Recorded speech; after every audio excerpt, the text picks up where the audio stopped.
The dust has settled. The engines are silent. Through the window, a landscape of rust and stone stretches to a horizon that is closer than any horizon these 6 people have ever seen. The sky is not blue. The air outside would kill them in seconds, and yet they are here. For the first time in the history of life on Earth, human beings are sitting on the surface of another planet. Everything that brought them to this moment, the decades of preparation, the 7 months of silence, the 7 minutes of terror, all of it has led to this quiet morning on Mars. Now comes the part that no simulation could fully rehearse. Now comes the work of staying alive. This is part 3 of the trilogy, Life on Mars. The first hours on Mars are not heroic, they are medical. The crew has spent 7 months in weightlessness, and even though Mars's gravity is only 38% of Earth's, it is enough to reveal how profoundly the transit has changed their bodies. Standing up is difficult. The vestibular system, the inner ear's mechanism for balance, has spent months with no gravitational reference. Now it has one again, but the signal is unfamiliar. Not the strong, steady pull of Earth, but something lighter, something strange. The crew moves carefully. They hold onto surfaces. They sit down often. Some feel dizzy, some feel nauseous, a bitter echo of the space adaptation syndrome they experienced in the first days of weightlessness, now in reverse. There are protocols for this. The first day is rest, rehydration, gentle movement. No one leaves the vehicle. Through the windows, Mars waits. The rust-coloured plain, the pale sky, the low distant horizon, closer than it would be on Earth because Mars is a smaller world. But looking is all the crew can do for now. Their bodies need time. The effects of 7 months of microgravity do not resolve overnight. Bone density is decreased by several percent. Muscles have atrophied despite the daily exercise regimen during transit. The cardiovascular system has weakened. Blood volume has dropped. The immune system is suppressed. The eyes may have been structurally altered by the fluid shift toward the head that characterizes long-duration spaceflight. The crew is, in the most literal sense, diminished. They are less strong, less resilient, less physically capable than they were when they left Earth. And now they are on a planet where there is no hospital, no emergency room, no specialist to call. If someone breaks a bone during readaptation, the crew must manage it with what they have. There is also the matter of the landing itself. The deceleration forces, 10 to 12 times normal gravity compressed into minutes, came after 7 months of weightlessness. The body was subjected to extraordinary stress at its most vulnerable. Bruising is likely, soreness is certain. The crew will move slowly, carefully, like convalescents learning to trust their bodies again. This is not the triumphant bounding across an alien landscape that popular imagination expects. It is a quiet, cautious process of recovery, conducted inside a spacecraft that is now a stationary habitat on the surface of another world. Over the next several days, the crew begins to move more freely. They practice walking in the reduced gravity. It is not like walking on Earth. Steps are longer. The body rises higher with each stride. Objects fall more slowly when dropped. Pouring water is different. Everything that involves the relationship between mass and gravity must be relearned, not intellectually but physically, in the muscles and reflexes. Astronauts who have experienced lunar gravity, 38% weaker than Mars, described a period of adaptation that felt like learning to walk on ice while wearing oversized shoes. The Mars crew will go through something similar, though no one knows exactly how long it will take. Days, probably. Perhaps weeks before the movements feel natural. The crew's not starting from nothing. Long before they left Earth, robotic cargo missions were sent to the landing site. These missions, launched during previous transfer windows 26 months apart, carried everything the crew would need for the first phase of surface operations. Inflatable habitat modules, still folded and pressurized, waiting to be expanded and connected. Nuclear power units, already deployed and generating electricity. Oxygen production systems, already running, converting the carbon dioxide in Mars's thin atmosphere into breathable oxygen using the same solid oxide electrolysis technology demonstrated by the MOXIE experiment on the Perseverance rover. Water extraction equipment already tapping subsurface ice deposits that were identified and confirmed by earlier robotic scouts. The first task, once the crew is physically able, is to verify that all of this equipment is functioning as expected. Telemetry from Earth has been monitoring the systems, but telemetry cannot detect everything. A visual inspection is needed, a physical check. And so, within the first week, the first extravehicular activity takes place. 2 crew members suit up, cycle through the airlock, and step onto the surface of Mars. The suits are bulky. They must maintain pressure, provide oxygen, regulate temperature, and protect against radiation, all while allowing enough mobility to walk, bend, and use tools. The Martian atmosphere, 95% carbon dioxide at less than 1% of Earth's sea level pressure, is not merely unbreathable. It is essentially vacuum. Exposure without a suit would be fatal within seconds. The suits weigh less here than they would on Earth, thanks to the lower gravity, but they are still awkward. Movement is deliberate. Communication is by radio, with the characteristic delay even between crew members only meters apart, though this delay is negligible compared to the delay with Earth. They walk among the equipment. They inspect the habitats. They check the seals, the connections, the power cables running across the regolith. And then, at some point during that first walk, one of them stops. Not because something is wrong, but because the reality of where they are, what they are doing, the fact that they are standing on Mars and breathing and walking and alive, becomes suddenly and overwhelmingly present. This moment, quiet and private inside a helmet, is the one that will be remembered.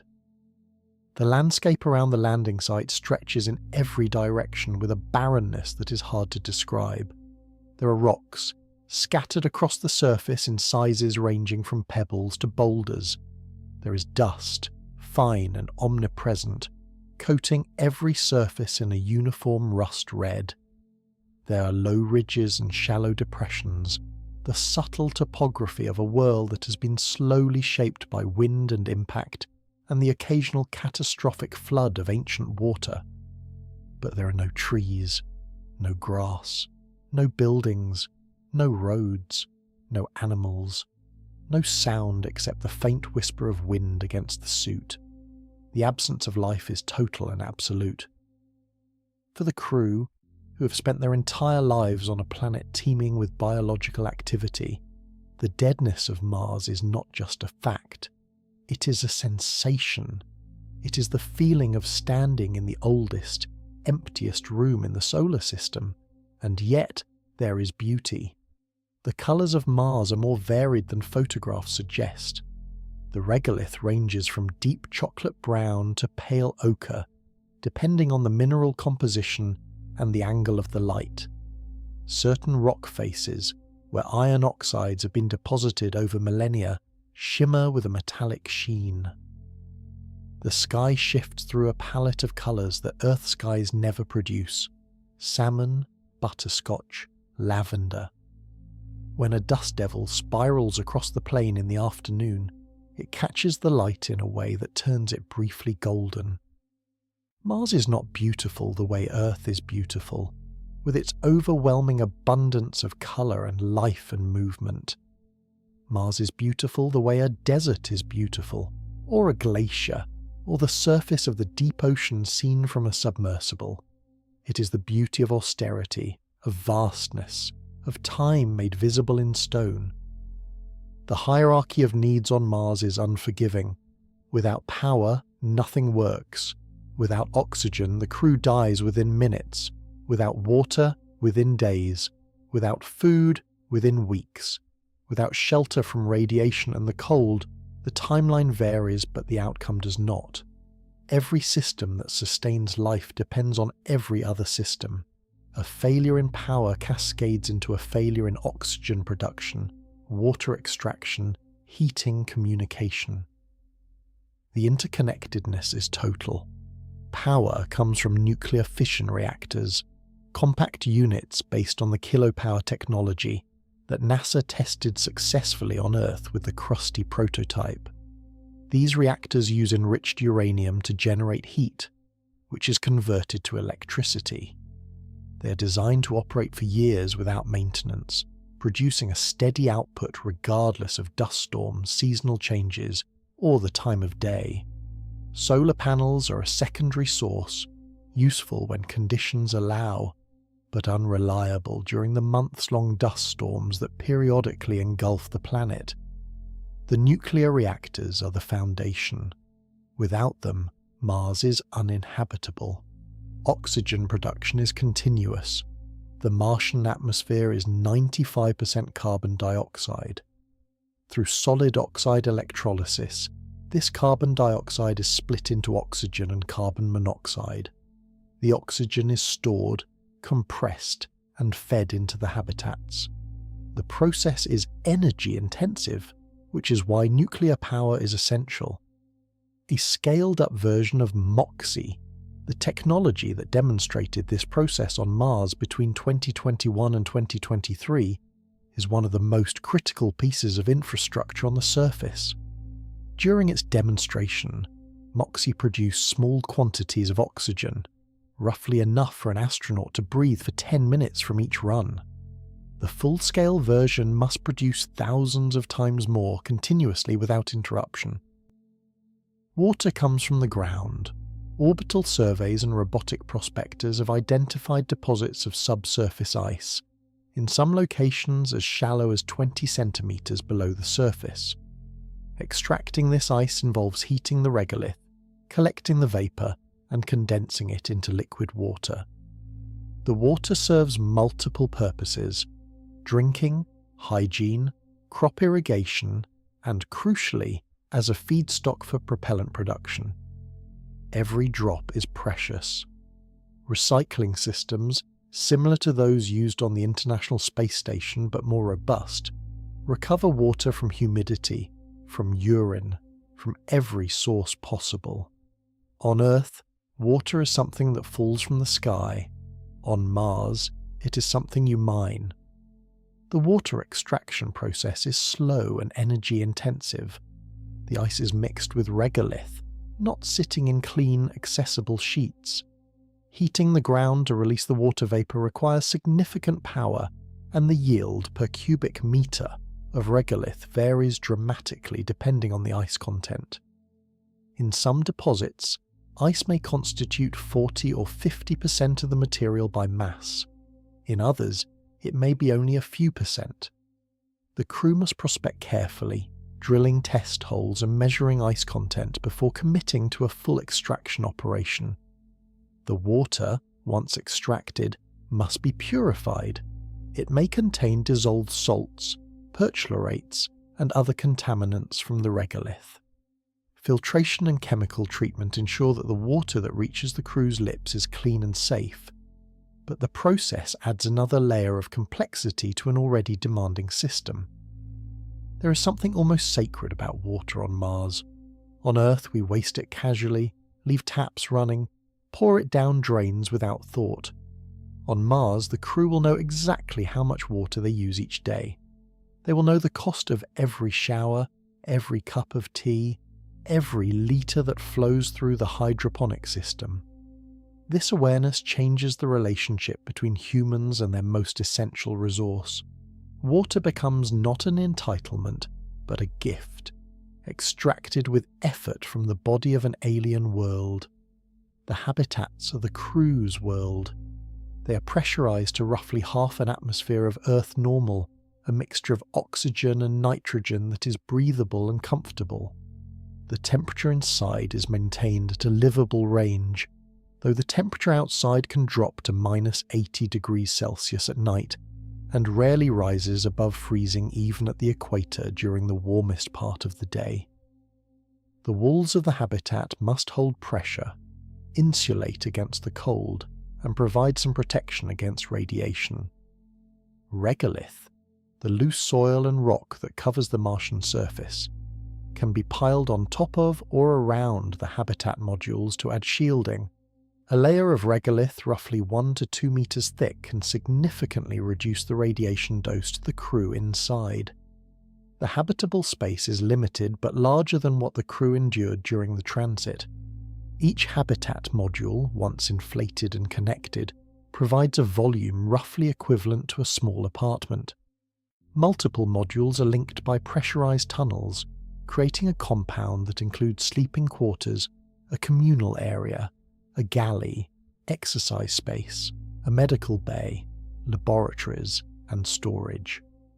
The overall impression is functional rather than comfortable. Every surface serves a purpose. Every object has a designated place. Clutter is not an aesthetic concern. It is a safety hazard. In a pressurized environment, a loose object can block an air vent, damage a seal, or become a projectile during a pressure event. Over time, the crew will expand the habitat. Additional modules can be deployed. Regolith-based construction, using 3D printing techniques with binders and Martian soil, may allow the crew to build larger structures without waiting for resupply from Earth. NASA's 3D printed habitat challenge has explored multiple approaches to this, from ice-based structures that allow light transmission to regolith shelters that provide dense radiation shielding. The technology is still developing, but the principle is clear. If humans are to stay on Mars for more than a few months, they must learn to build with what Mars provides. One of the most fundamental questions about life on Mars is whether the first crew can return to Earth. The answer is yes, but not quickly, and not easily.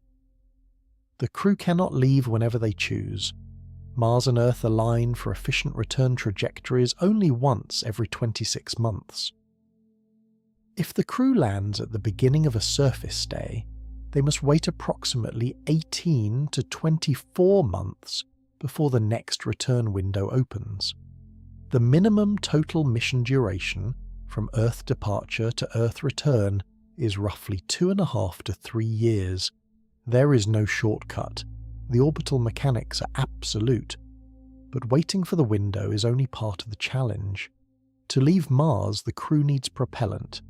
A fully fueled return vehicle requires hundreds of metric tons of propellant, far more than could be brought from Earth.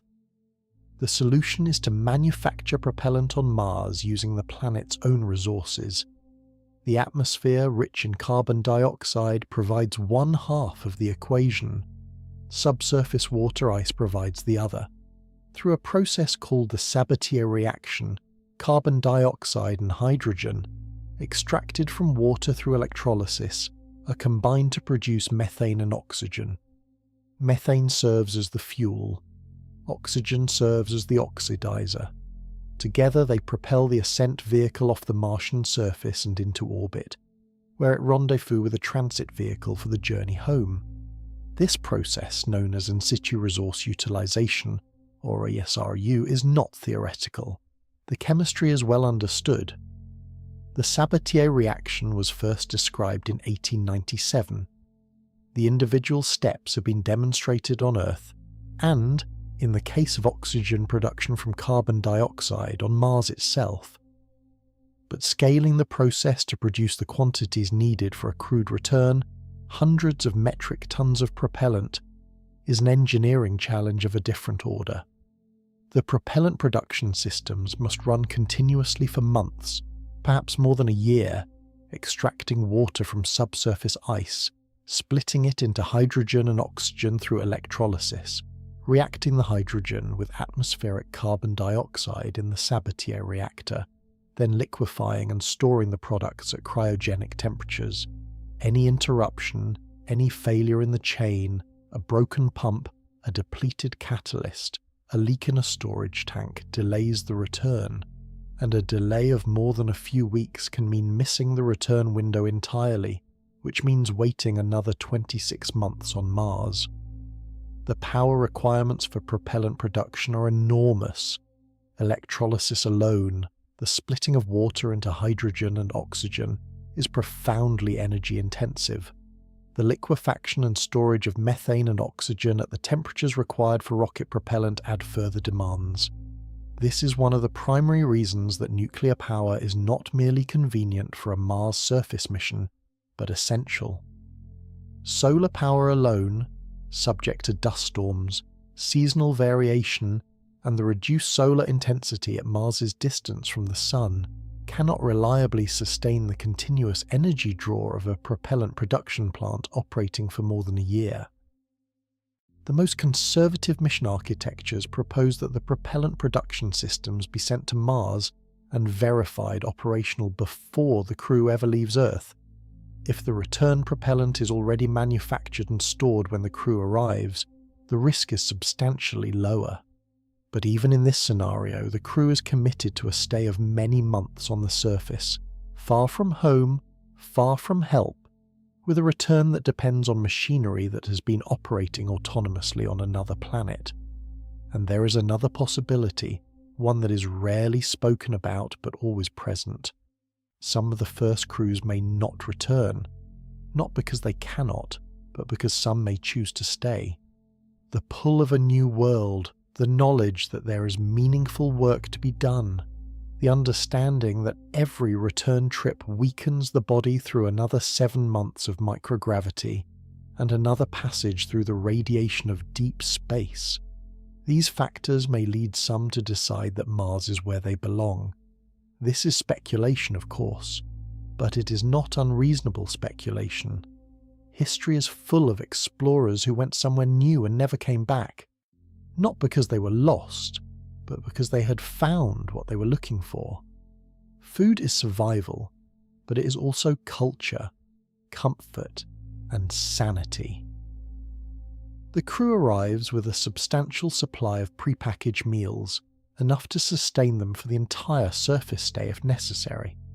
But the long-term vision and the psychological need for something fresh and alive demands that food be grown on Mars.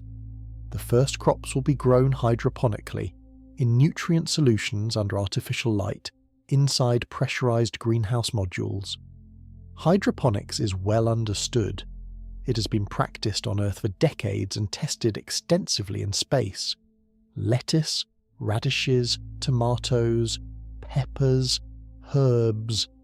These are the likely first crops chosen for their rapid growth, high yield, and psychological value.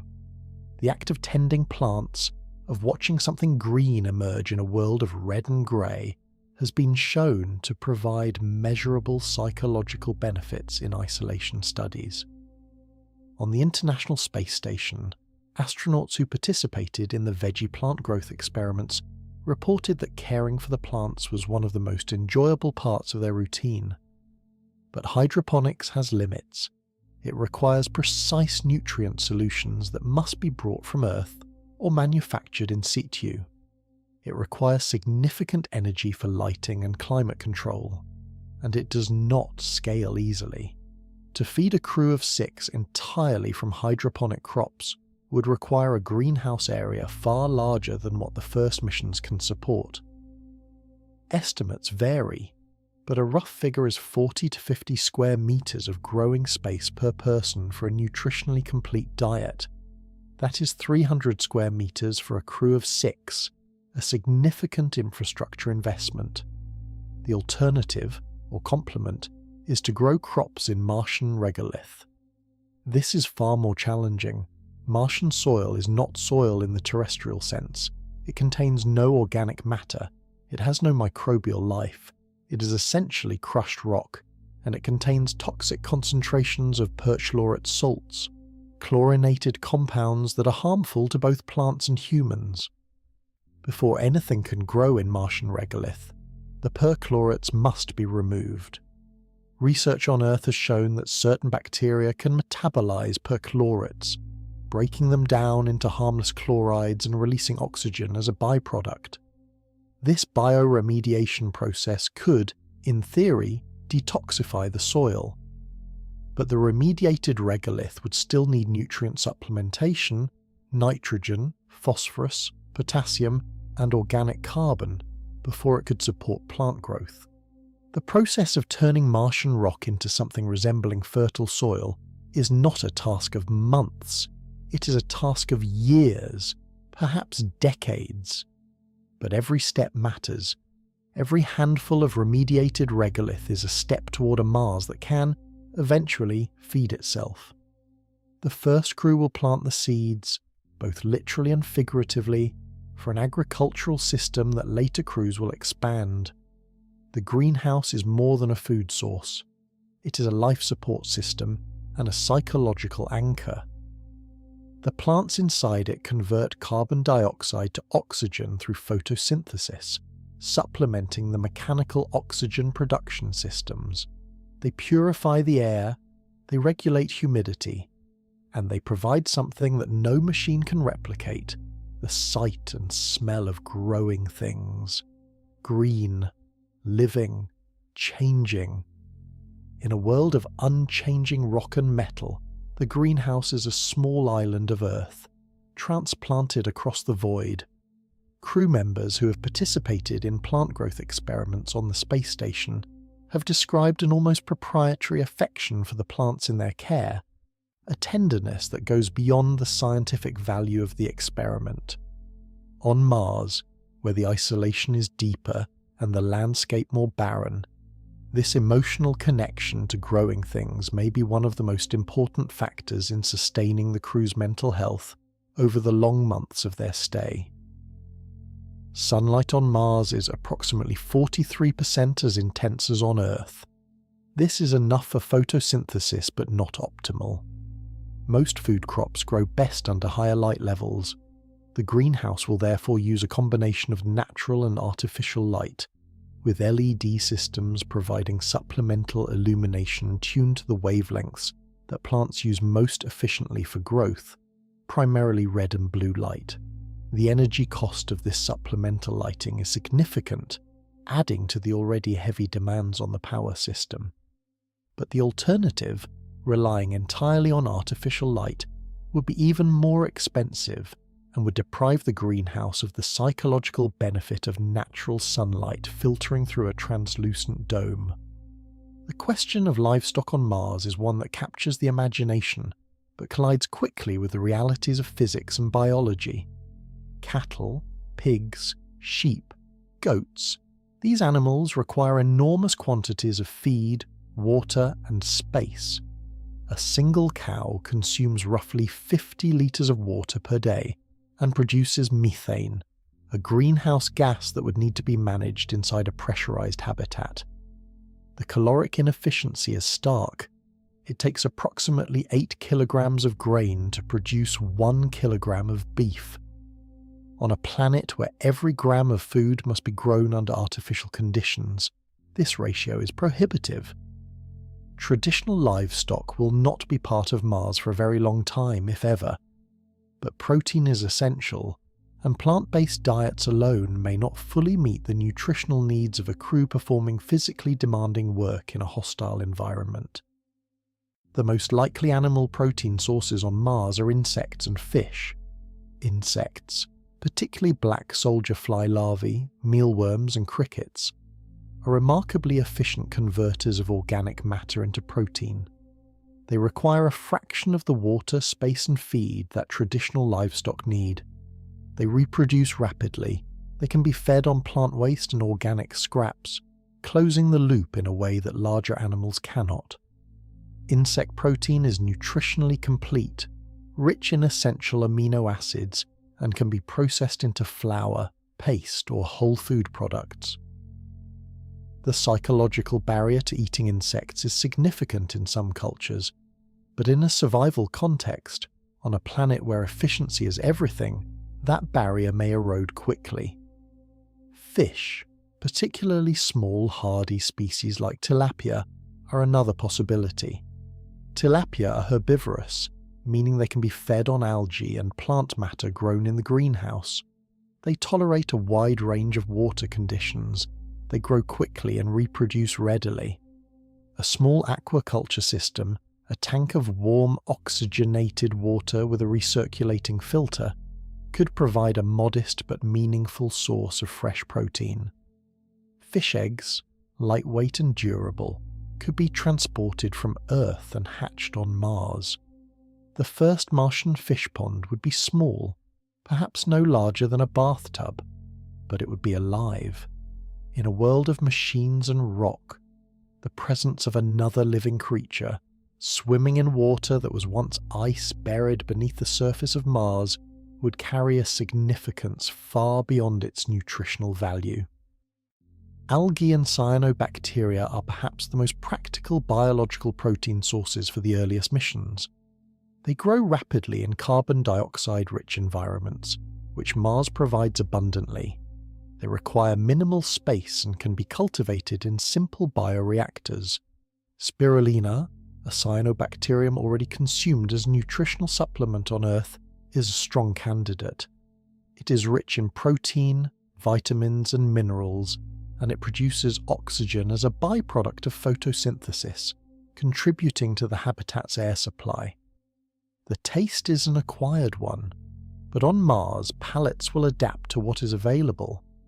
What does daily life look like once the initial setup is complete and the rhythms of surface operations are established? It looks surprisingly like work. The romance of being on another planet does not eliminate the need for routine.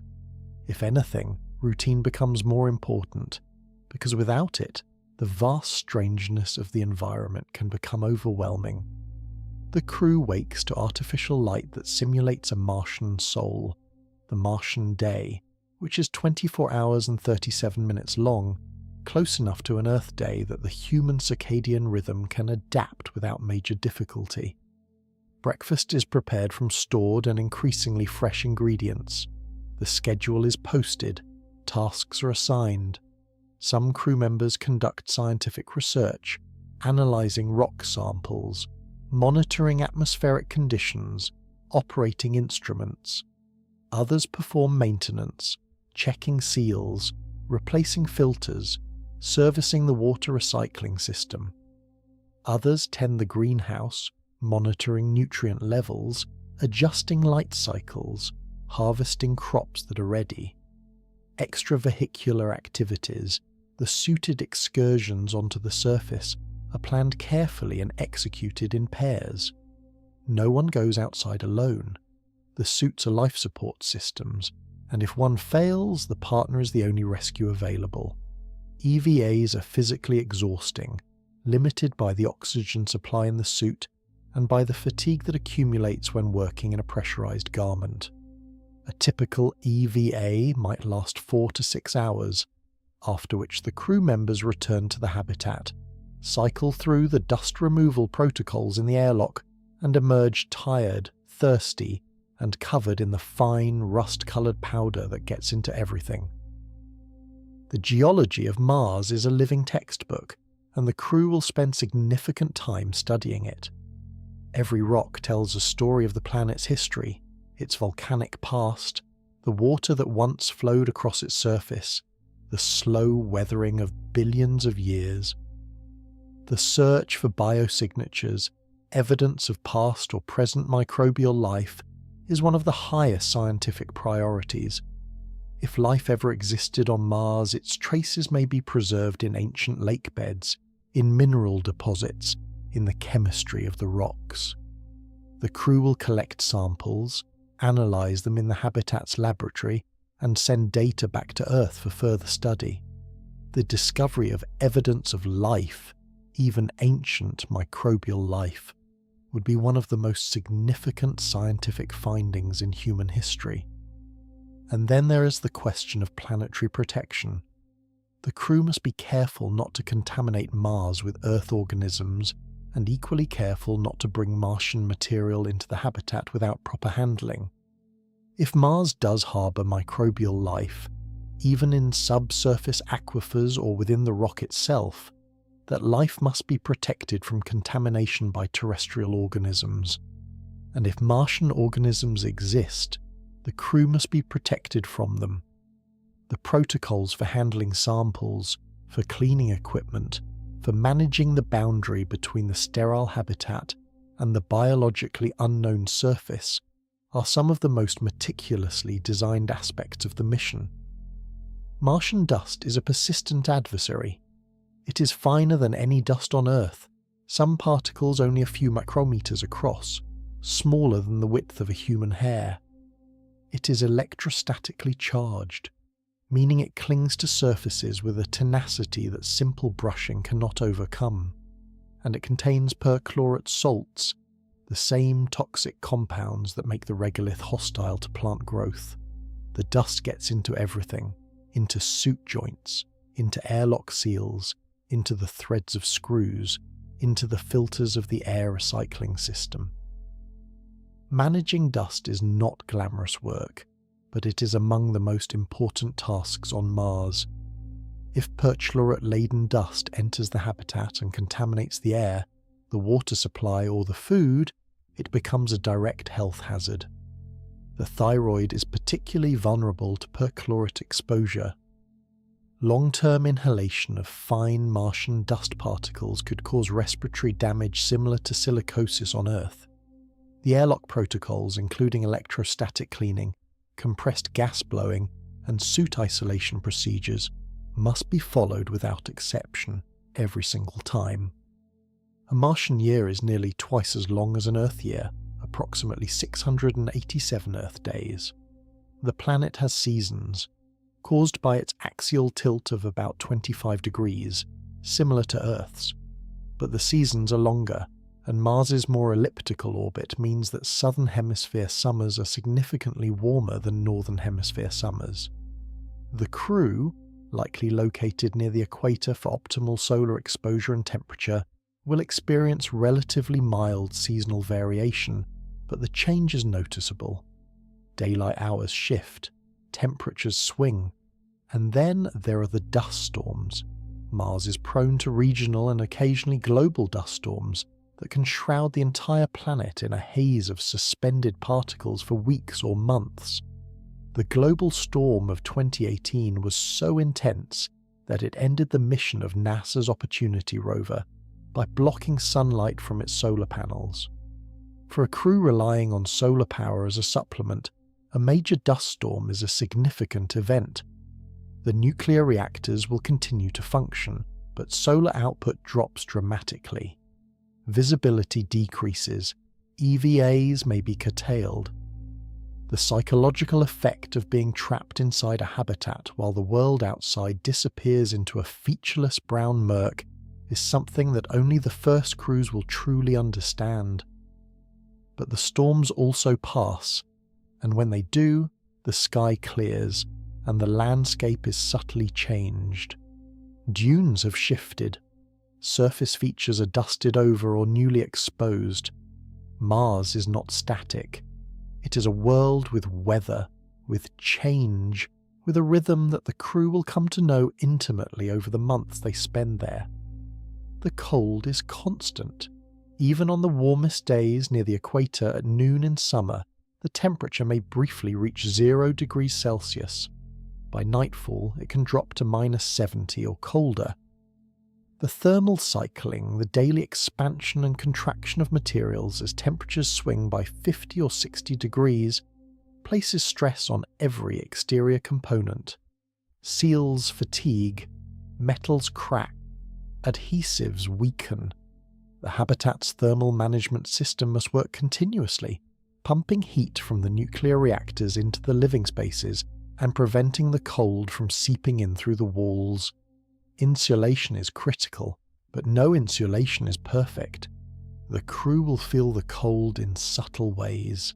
The floor is always slightly cool. The walls, when touched, carry a chill that reminds you where you are. Sound on Mars is different. The thin atmosphere, less than 1% of Earth's, carries sound poorly. Outside the habitat in a suit, A shout would be barely audible from a few meters away. The wind, which can blow at considerable speed, produces only a faint whisper against the suit's visor because there is so little air to carry the force. The most striking auditory experience on Mars is the silence. A silence so profound that it has a quality of its own, like being at the bottom of a deep, still lake. Astronauts who have experienced the vacuum of a spacewalk have described the silence of space as unnerving. The silence of Mars is different. There is an atmosphere, however thin. There is wind, however faint. There is the subtle hiss of dust against surfaces. It is not the absolute silence of the void. It is the silence of a world that has been quiet for a very, very long time. The light on Mars deserves its own contemplation. The sun, about 2/3 the apparent size seen from Earth, casts a dimmer, colder illumination. Shadows are sharper in some ways, because the thin atmosphere scatters less light, meaning that the contrast between sunlit and shadowed surfaces is more extreme, but the sky itself is not dark. During the day, it is a butterscotch colour, sometimes salmon, sometimes a pale amber, depending on the dust content. At sunset, a remarkable phenomenon occurs. While on Earth, sunsets are red and orange, on Mars they are blue. The fine dust particles in the atmosphere scatter the shorter blue wavelengths of light forward, toward the observer, creating a blue halo around the setting sun. The first time the crew watches a Martian sunset, seeing that cold blue glow in a pink sky, they will witness something that has been happening for billions of years, but that no human eye has ever seen. The communication delay does not change on the surface. It remains between 4 and 22 minutes each way, depending on the relative positions of the two planets. The crew sends reports, data, and personal messages to Earth. They receive responses hours later. They send video messages to their families and wait, sometimes a full day, for a reply. The conversations that were difficult during the transit are no easier on the surface. But there is a difference. On the surface, the crew has work. They have purpose. They have the landscape, the greenhouse, the experiments, the daily rhythm of meaningful activity. The isolation is real, but it is not empty. It is filled with the extraordinary business of being the first humans on another planet. Over time, the crew may develop a relationship with Mars that is distinct from their relationship with Earth. They will come to know the angle of the light at different times of Sol. They will recognize individual rock formations near the habitat. They will have favourite views, favourite times of day, favourite spots where the sunset colours the thin atmosphere in shades they have never seen before. Mars will become, in some small and profound way, home. Not a replacement for Earth, but a second place that matters. A place they have invested themselves in, physically and emotionally, in a way that transforms it from an alien landscape into a known one. Medical care on Mars is a challenge unlike any faced in terrestrial medicine. The crew includes at least one member with advanced medical training, but that person is not a surgeon, not a specialist, not a hospital. They are a generalist carrying a well-stocked kit and an AI-assisted diagnostic system. The most likely medical events are minor: cuts, burns, musculoskeletal injuries from EVA work, dental problems, skin conditions exacerbated by the dry recycled air. These can be managed. But the possibility of a serious medical event, appendicitis, a cardiac event, a severe infection, a traumatic injury, is always present. Surgery under these conditions would be performed in the habitat's medical bay, a small clean space with basic surgical instruments, a portable ventilator, and supplies of local and general anesthesia.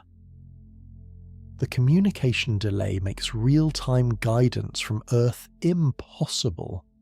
The crew member performing the procedure would rely on their training, the AI diagnostic system, and the calm, competent support of their colleagues. It is medicine at its most elemental, practiced on another planet with no possibility of evacuation. Mental health is equally critical and perhaps more difficult to monitor.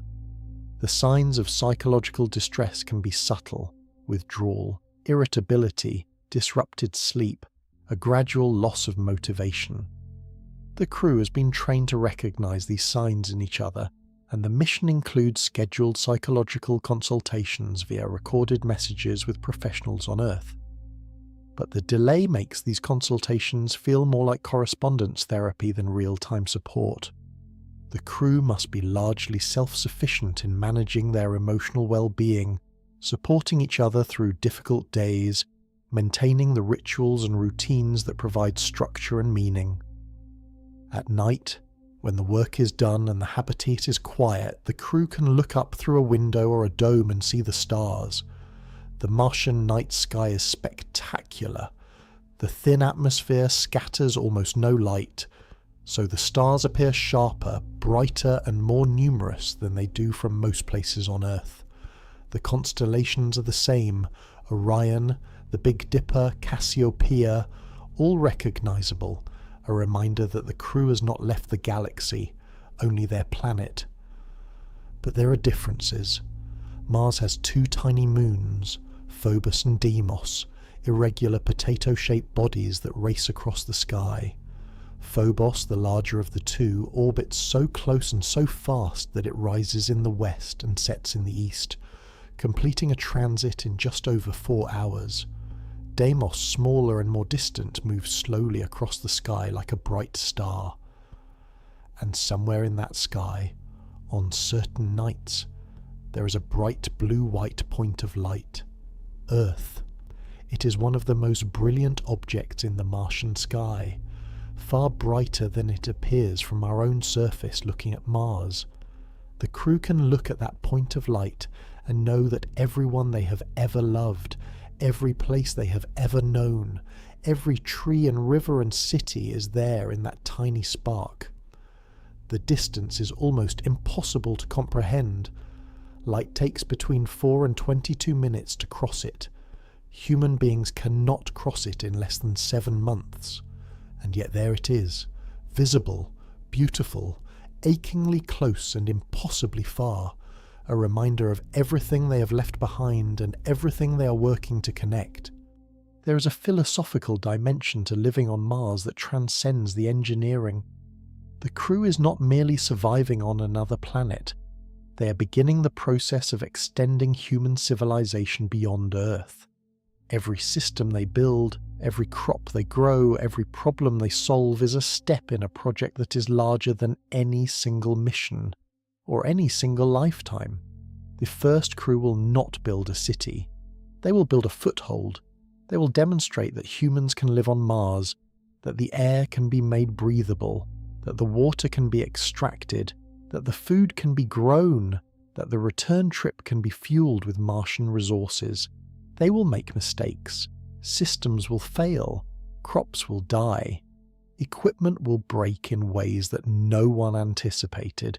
And they will fix things, adapt, improvise, and persist. That is what humans do.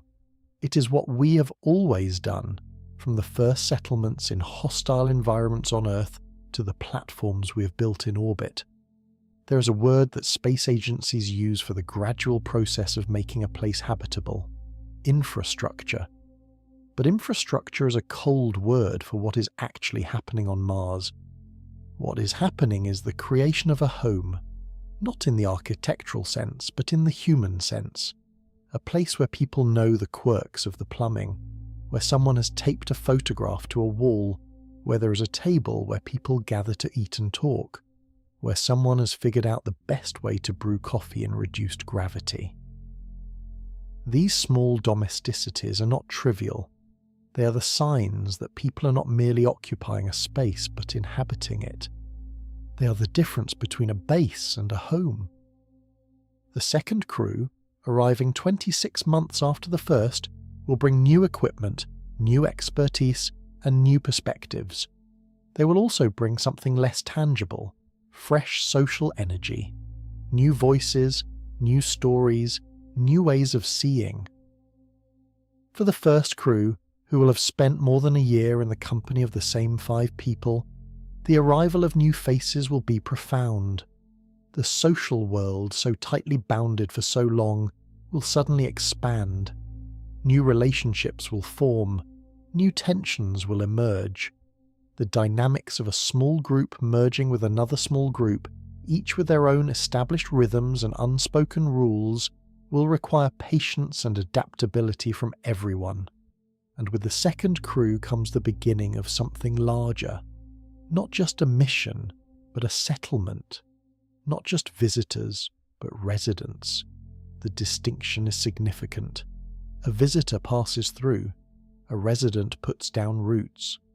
The first crops grown on Mars, the first structures built with Martian materials, the first problems solved without reference to Earth, these are acts of settlement.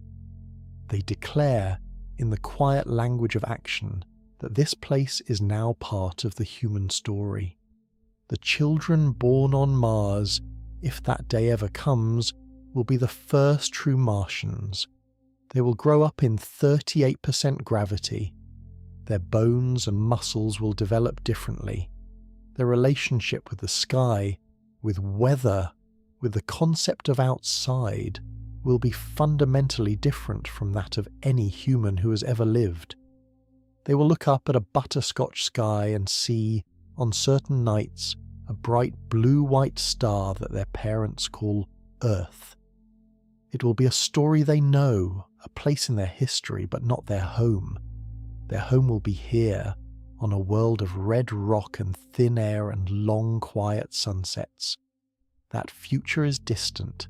It may not arrive in the lifetime of anyone listening to this, but the work that makes it possible, the preparation, the journey, and the first fragile days of life on the surface, that work is happening now.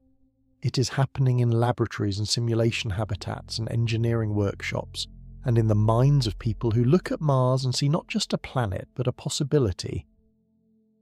By the end of the first year on the surface, the crew has achieved something that no list of technical accomplishments can fully capture. They have lived.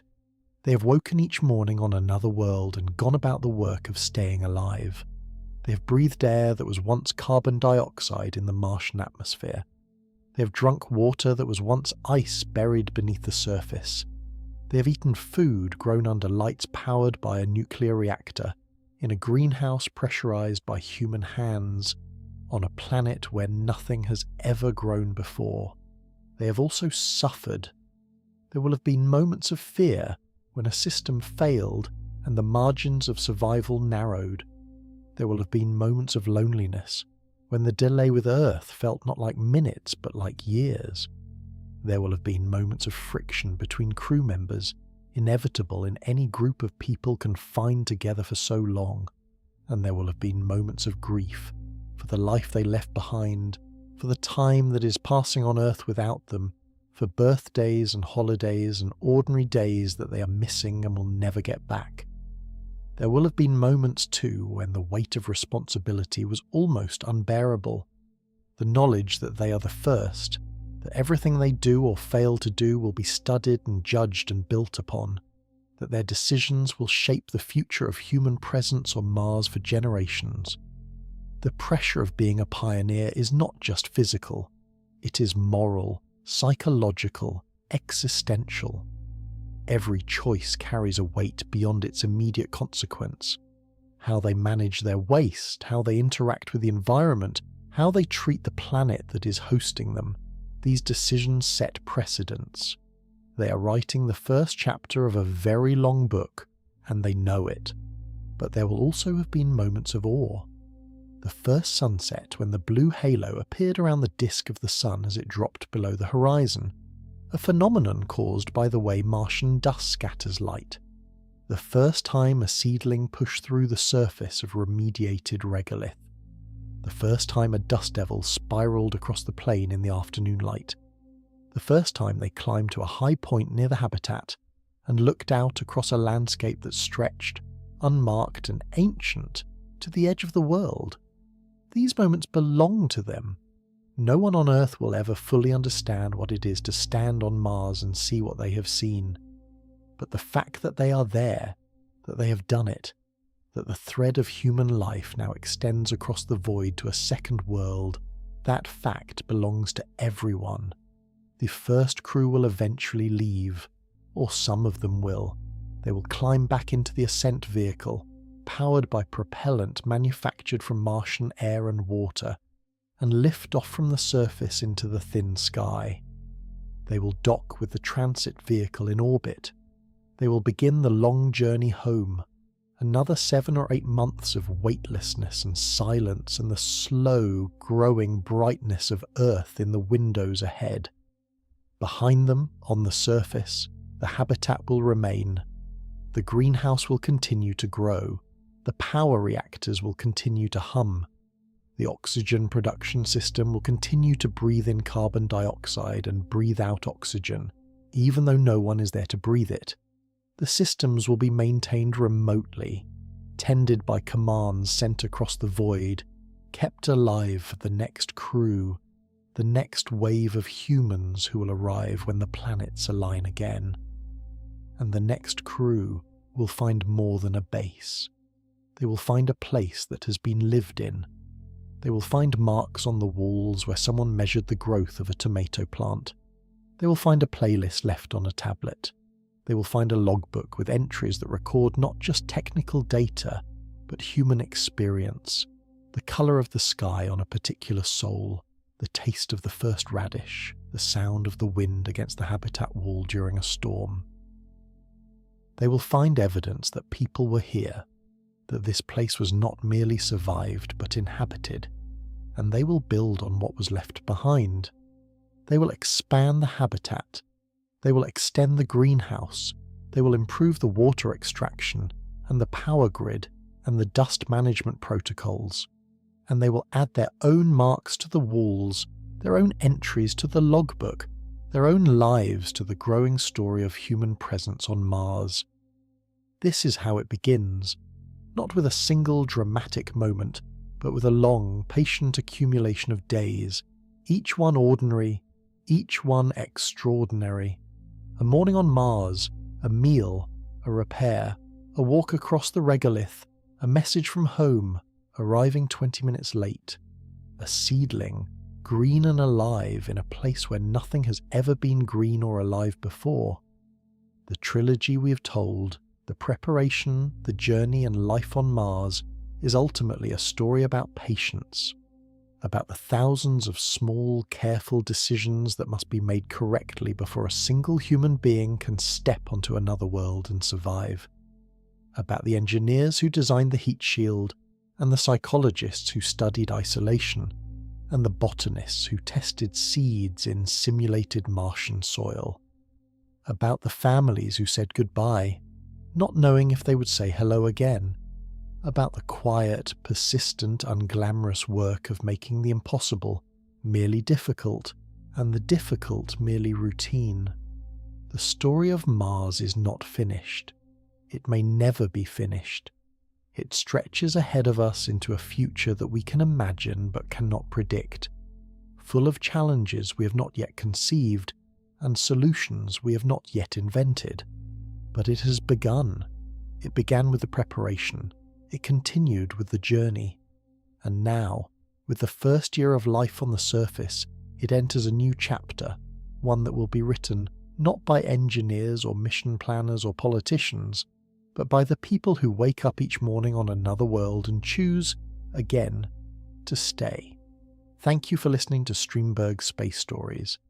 This completes the Mars trilogy, the preparation, the journey, and life on Mars. If these stories have given you something to think about, something to wonder about, or simply something to rest to, then they have done what they were meant to do. Take care of yourself and keep looking up. If you enjoy the video, feel free to subscribe.